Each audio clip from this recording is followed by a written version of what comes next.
So Apple dropped an iPhone Air and it is the thinnest iPhone ever. But who asked for a thin iPhone? Does it make any sense? And who should be buying this iPhone? In this video, I am going to try and answer all of these questions. So let's get to it. So what exactly is this iPhone Air about?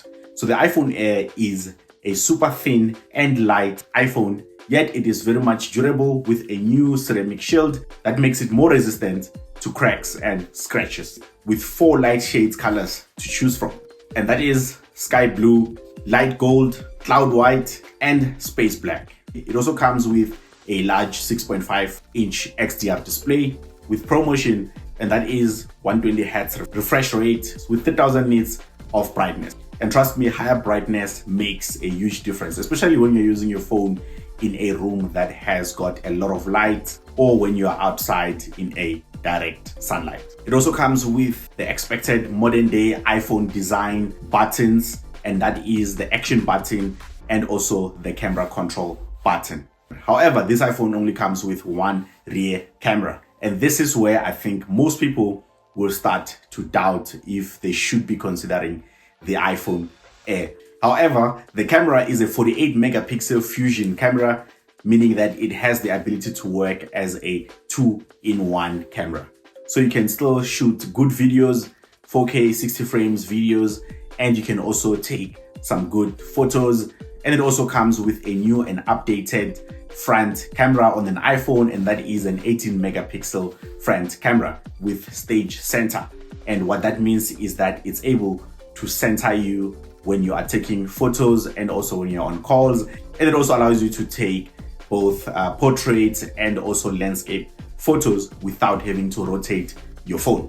And that is pretty useful. So all in all, this is not a bad camera. It's actually good. So you can still be able to take your photos for posting on Instagram. I think you can also be able to take some videos, maybe some shorts for TikTok or anything like that. But I wouldn't necessarily recommend it for heavy photography or anything like that. So I think for personal use, this camera should do well. The iPhone Air is powered by an A19 Pro chip. So that means that it has somewhat close processing power to that of the iPhone 17 Pro, because they use the same chip. Although the iPhone 17 Pro has, I think, an extra core on the GPU. And in terms of battery life, so this is another concern for most people, because the iPhone Air is thin. That means that they were not able to put the biggest battery out there. However, with the A19 Pro chip, it seems they were able to somewhat optimize the battery so that it's able to give you more battery life. According to what Apple says on their presentation, they say that you actually do get an all-day battery life. So that should be good, but obviously that depends on who's using the phone, what is your brightness level, what sort of applications that you are using. However, if you feel like that is not enough, of course, Apple being Apple, they have created an accessory like a power pack that you can use to charge your iPhone and get a few more hours. So that is something that we've seen from Apple in the past: create a problem and sell the solution. So on to the big question. So who should be buying this iPhone Air? And is this what people were referring to when they said that they need a bit more innovation on iPhone hardware? I don't think this is what people wanted, but I think this is a step closer to that.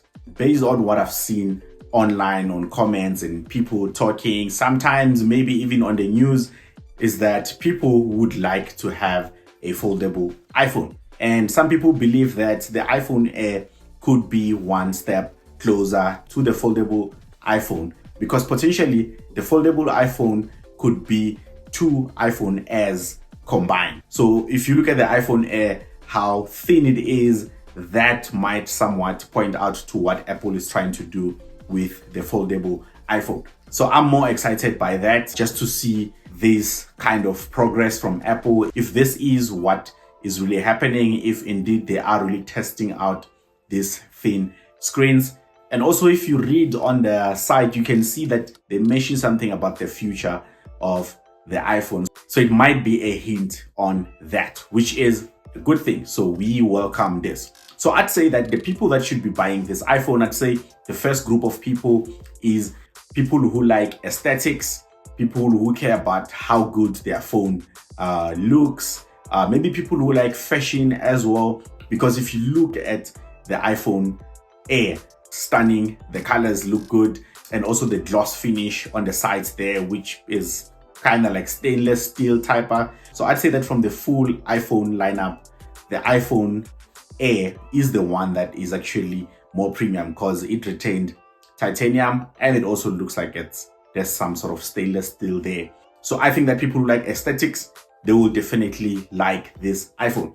The other group of people is early adopters. So people who want to adopt these thin iPhones moving forward, people who want to be part of this if what we think is happening is actually what is happening, meaning if Apple is really testing out this thin iPhone. So if you want to be part of that, so basically tech enthusiasts or Apple fans, you know, so if you want something new, something refreshing, and you just want to jump on board and be part of the early adopters or potentially the foldable iPhone, I think that you might be part of that group. And obviously reviewers and content creators who definitely want to get this and test it out and see what Apple is really doing here. I'd say from my side, overall, I'm very excited about this new lineup. I mean, if you look at the iPhone lineup for the past 3 years, it has always been sort of very much predictable. Although I understand as a tech reviewer that some of these changes sometimes are incremental and you don't always have to change the design. Sometimes it will be difficult to be excited about the new hardware, if you can call it that. So, but this time around, I think I'm happy. It's refreshing. At least there's some options. When you look at the new iPhone 17 Pro, which I'm going to talk about on a separate video, the design kind of looks refreshing. It's a two-tone design, which I like very much. So those kind of things. And when you look at the iPhone Air as well, so it's slightly different. So the lineup is properly refreshed. I mean, there's also the iPhone 16e, which is also new, or is a newer, it's supposed to be budget, but it's not necessarily budget, but you get what I mean. So you also have that as well. So I think the lineup, all in all, looks good. So I'm very much excited to see how these iPhones do moving forward. But let me know, what do you think in the comments of the iPhone Air? Is this something that you would want to buy? Is this something that you're excited about? But for me, I can't wait to see it in person and hold it and test it and then see what exactly it looks like. I might also maybe shortlist it or consider getting one for reviews. So stick around and I'll give an update on that. But we'll see. Let's see what the pricing looks like. So that is it. That is my thought on the iPhone Air.